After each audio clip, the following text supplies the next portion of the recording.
Good morning and welcome to Heartland Outdoor Living. This is one of the newest additions to our channel.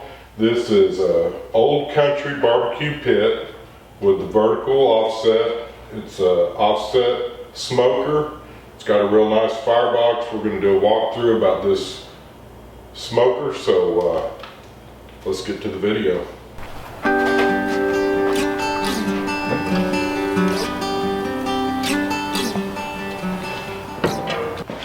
Again, this smoker is the Angus Smoker made by Old Country Barbecue Pits. I'll show you this inside of the smoker box. You can see it comes with 3 trays. Your bottom tray has a little handle on it so that you can pull it out. The others are designed where you stick your hand underneath the handle and pull them out. It's got another rack here for a 4th, and then you also have the rods that are built into this smoker so that you can hang sausage, chickens, ribs, anything you want to hang. It's already got the rods built in here, and they're adjustable as well, so you can move them around. It's actually got 2 pipes over here. One thing I want to say real quick, the bolts that they use to tighten these down are actually real cheap metal. I tried to tighten one up and actually twisted it off and broke it, so I put some stainless steel bolts on this side. I also smacked it a couple of good times with a hammer to get a better seal on it. I'm not ever going to need it completely shut off unless I'm done smoking and trying to save some of the charcoal or the wood that's converted into charcoal at the end of the smoke. But the handle on it works real good. As you can see, it doesn't go down to the full 90 degrees. This is not a $5,000 smoker, it's not a $4,000 smoker. This is a $1,500 smoker that you can purchase at Academy. It comes pre-tapped for the normal size thermometers. They don't give you a thermometer, which is okay in my opinion, because half the time the cheaper the smoker, the cheaper the thermometers, and you replace them anyways, and that's going to be part of what we're going to be doing on this smoker. Is we're actually going to make a series of videos on what we're going to do to modify this smoker to fit our needs better. In the main smoke chamber, you can see it's a single lid. You've also got 2 trays here. You got the same deal as the other one on the bottom down there. You got a little handle here so that you can pull this out as well. This is 18 inches by 32 inches. The top rack is roughly, I believe it's 9 inches, and I don't see a tape measure that I can grab real handy, but it's 9 inches by, again, 32 inches. If I didn't mention it, these racks over here are 19 and a quarter or 19 and a half by 19 and a half or 19 and a quarter, whatever it is. Let's just say 19 and a quarter by 19 and a quarter. On all 3 of these racks, actually, you can put a 4th one in here as well. And then it's got a real nice lip all the way around your smoking chamber, your main horizontal chamber. It's got the trim, and it's actually a pretty nice fit. Okay, again guys, sorry about that, I kind of messed up. This is roughly 10 inches by 47 inches on this table. The one thing I do like about it, you know, load it down, it also folds down. You've got a really big area down here at the bottom. You can put your charcoal, extra wood, stuff like that, and keep it dry because it'll be kind of underneath the smoker if you're getting into rain or whatever. Again, on the firebox side, you've got a real nice lid inside the firebox, and again, I'm going to change the angle of the camera real quick so that you guys can get a better look at the inside of this, because it's actually a really nice box, firebox. This entire smoker is built out of 3/16 steel, so it's not the cheap thin stuff like you're going to see on some of the lesser expensive smokers. It's not 1/4 inch, but 3/16 is pretty dang thick. You can kind of see here on the side. And the same for this door. I mean, the doors are built nicely. This is bent, it's not completely welded. You got the welded corners, but the door actually goes all the way around.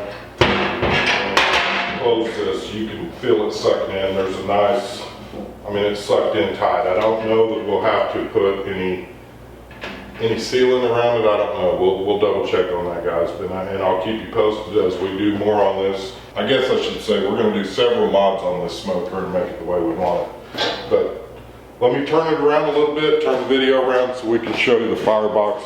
Just real quick guys, before we go to the smoker box, I want to show you the exhaust ports. You can see there's 2 exhaust ports. These are 5.5 inch outside diameter pipes. Alright guys, this is the Firebox side. I want to show you how the door is. It's very similar to the vertical upright on the end of the smoker. It's all bent around the corners so that you should be able to have a nice tight seal, which isn't as important on this end because you're sucking air through anyways.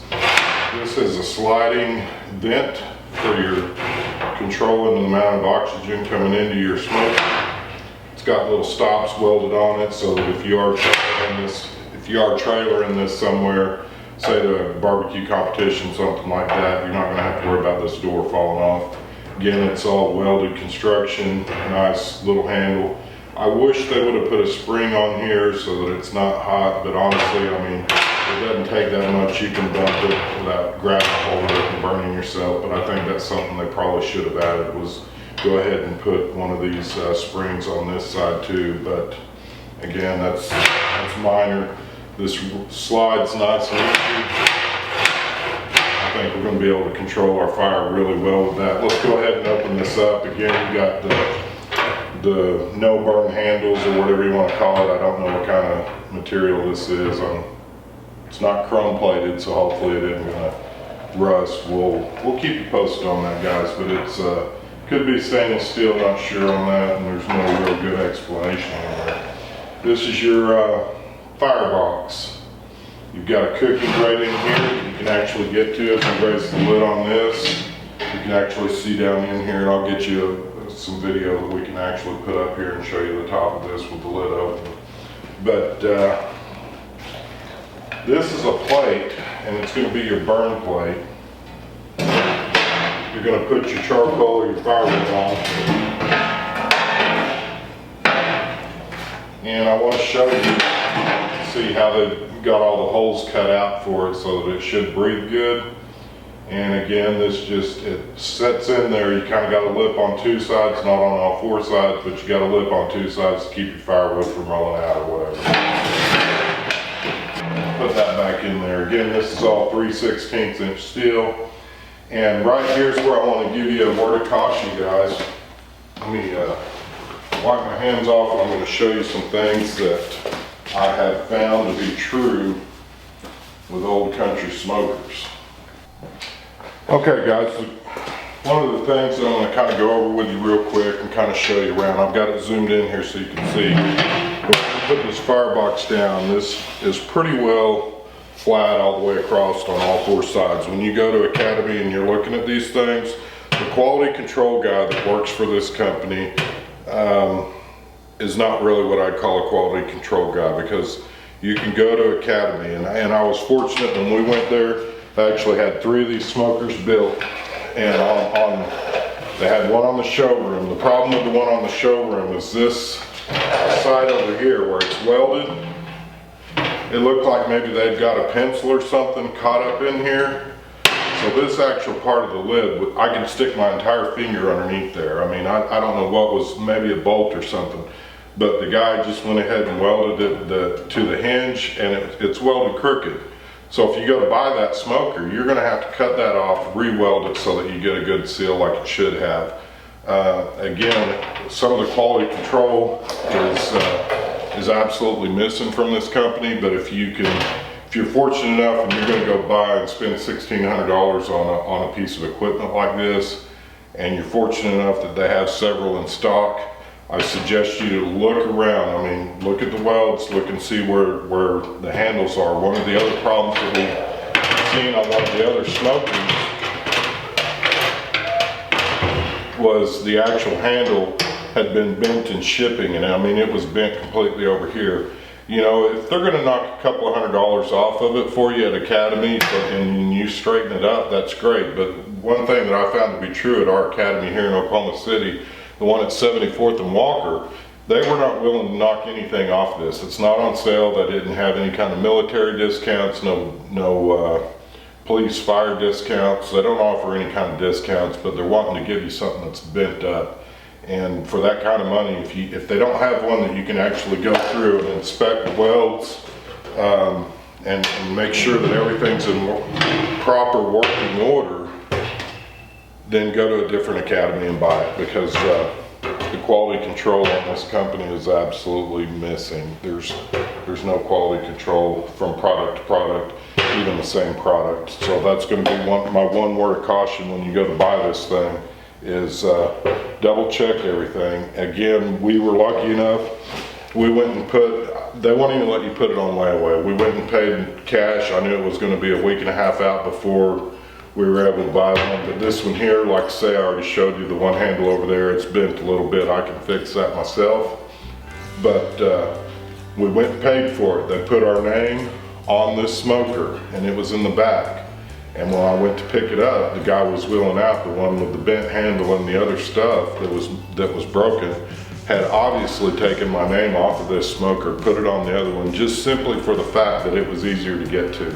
So word of caution, watch the guys at Academy, because they're going to take the easy route. They're going to wheel out whatever's easiest to get to. They're not going to actually get the one that you paid for. And when you do go and buy one, make sure that you've gone over it from end to end, and it's going to be stuff that you can fix yourself, because again, it's a cheaper smoker. There's no quality control involved in this program that they have going. They're just mass producing these things, and if something's off or bent, they don't care. They just keep on going. You can look right here. They missed the weld. No big deal. I've got a welder. I can fix that. And again, guys, if you enjoyed our video, give us a big thumbs up. I would like to encourage you to subscribe if you haven't already. We're going to be doing a lot of mods to this thing. We're going to be adding in some stuff to build up our firebox where it's a little bit better. And then we're also going to be doing the heat management plates across this thing. We're going to be installing thermometers where they should go on both ends of your smoke chamber. We'll install them. I will say that these tap outs that are in this aren't necessarily centered up, and they're also crooked. So we will not be using them. Hopefully they don't leak. If they do leak, we're going to seal them up. We're going to put thermometers where they're supposed to go so that you can get a good measurement from side to side. We're going to be doing a lot of mods to this thing. Again, if you like our video, give us a big thumbs up. If you know anybody looking around for the Angus Smoker built by Old Country, share this video with them. There's not too many videos out there on the internet that I've been able to find, but we're going to try to change all that. We're going to show you guys how you can smoke meat in your backyard. We're going to teach you a lot about outdoor cooking. And again, guys, if you like our video, give us a big thumbs up. Most of all, I hope you have a blessed week.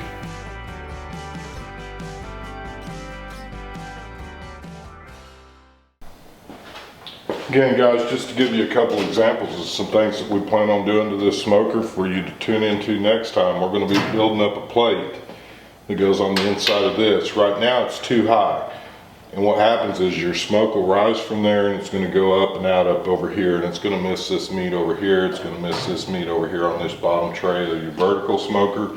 So we're going to build a plate that comes down, and it's going to be level with the grate down here, so that when the smoke's coming through, it's going to get a good even flow of smoke all the way through. This is one of the mods that we're going to do to this. Again, if you haven't subscribed, I'd like to encourage you to subscribe to our channel. We're going to be bringing you some awesome mods on this thing, and we're going to do a complete bring it home video, how you clean this thing out and get it ready, cure it out, and get ready for smoking. You don't want to smoke on this when you bring it home. There's all kinds of grease on this thing. That's why I was using a rag earlier in the Firebox. It's almost like that cosmoline grease. It's just standard for shipping and stuff, so that it doesn't rust too bad while you're in the store or in storage until somebody buys it at home. We're going to clean this thing up, and we're going to make this into one heck of a smoker that's going to be a great competition smoker on the circuit. So again, thanks for tuning into Heartland Dual Sport, and may you have a blessed week.